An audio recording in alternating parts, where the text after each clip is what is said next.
Olá, meus queridos e queridas alunos e alunas de TGA, de Biblioteconomia, professor Poletti aqui com vocês para mais uma videoaula muito interessante, que também serão os assuntos que nós debateremos na aula ao vivo lá no Teams, não é?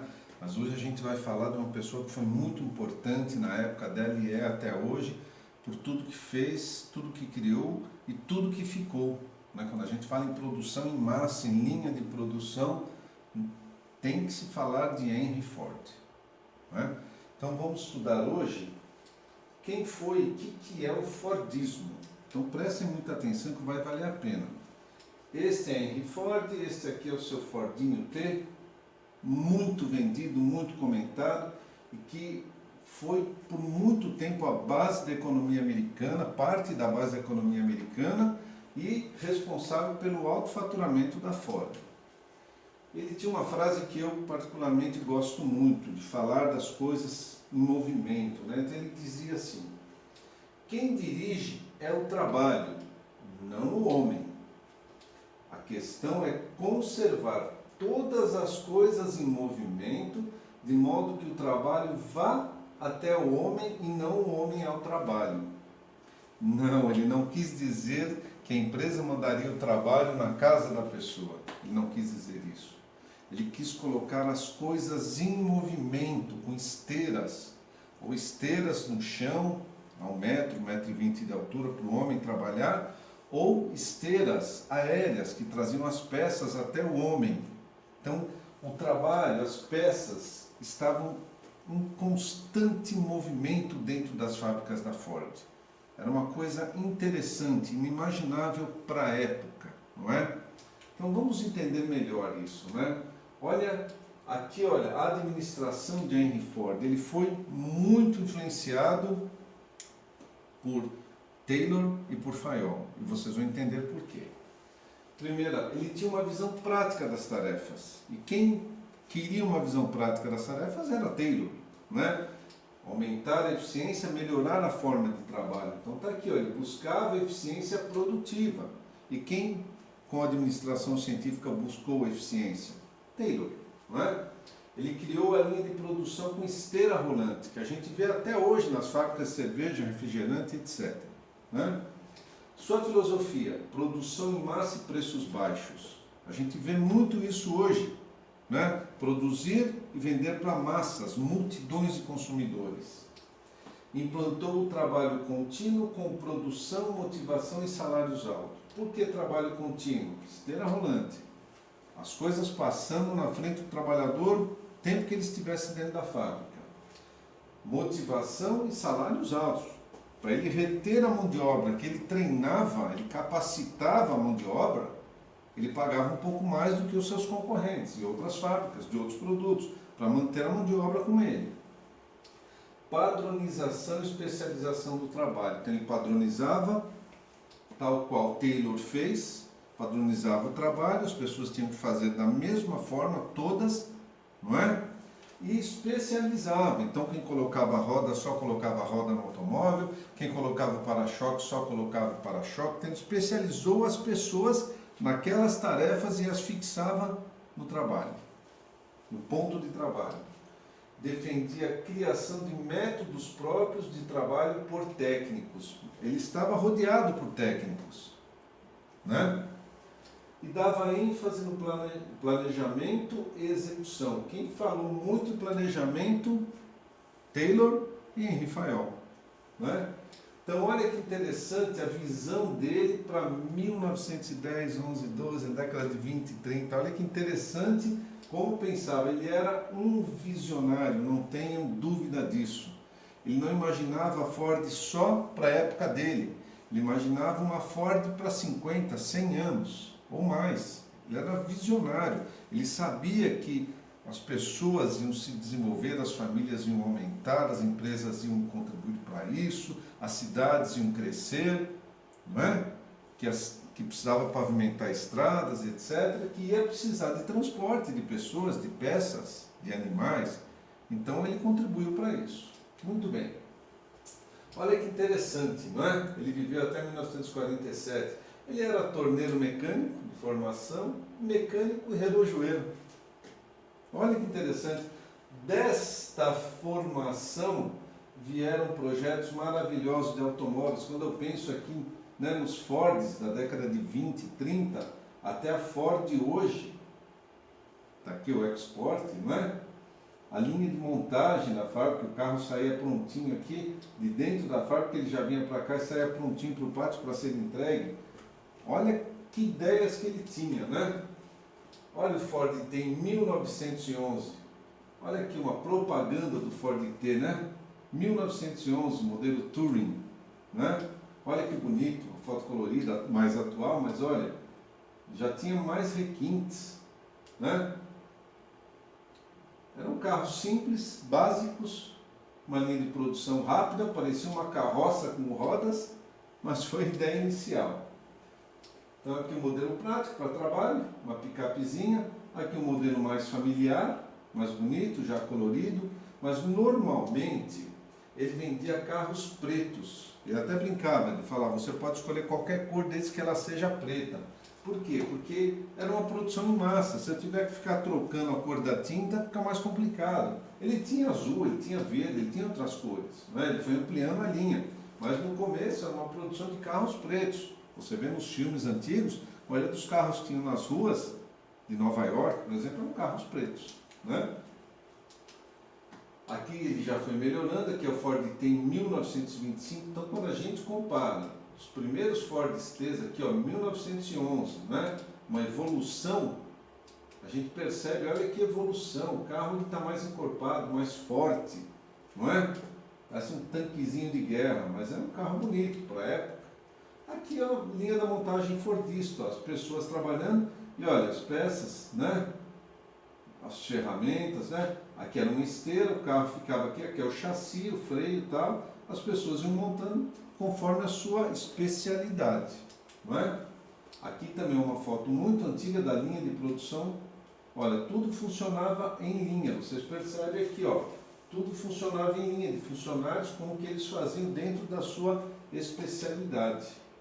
Aqui vocês veem que eu falo, ó, os para-choques e as laterais dos carros, né, os paralamas dos carros, estavam pendurados aqui, as pessoas iam pegando isso, ia passando pelas pessoas, elas retiravam daqui e iam montando nos carros, os pneus. Então cada um fazia, então aqui os pneus ficavam perto do trabalhador, os paralamas e assim sucessivamente, né? Iam passando pelos trabalhadores, eles iam pegando as peças e montando, eles não precisavam fazer percurso para buscar peças, as peças vinham na mão deles, estavam sempre muito próximas deles, para que eles pudessem ser mais produtivos, mais eficientes possível. Então isso mostra bem.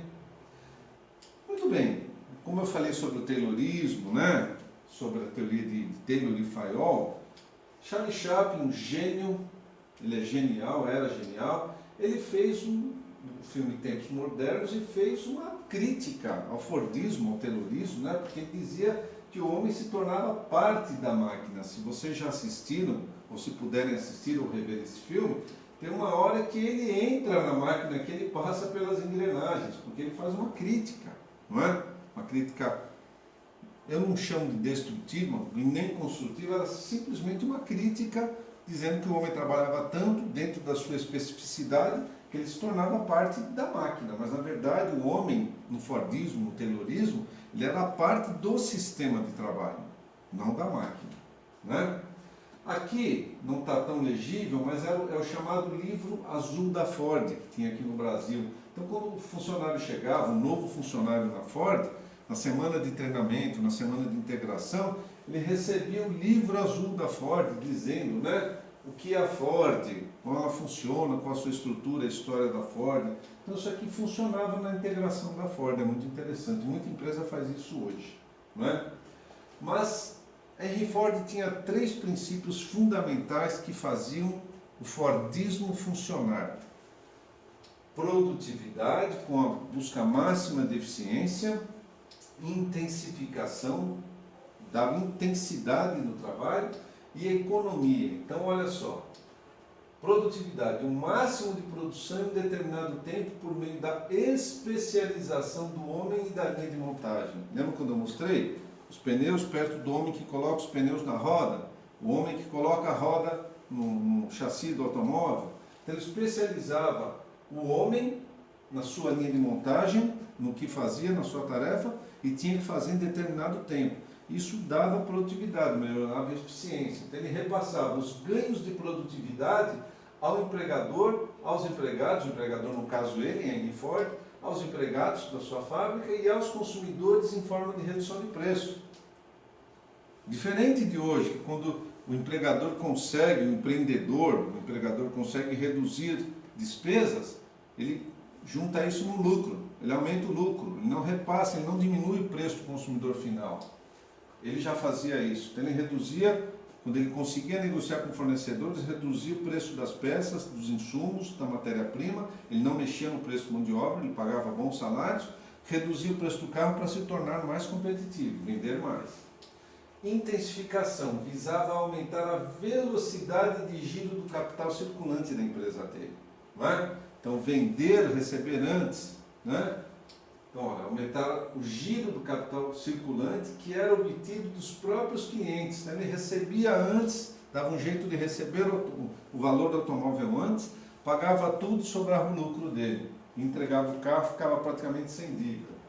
Então, olha, recuperação do capital investido de forma rápida. Isso é intensificação do investimento. Eu invisto e recupero rápido. Não é?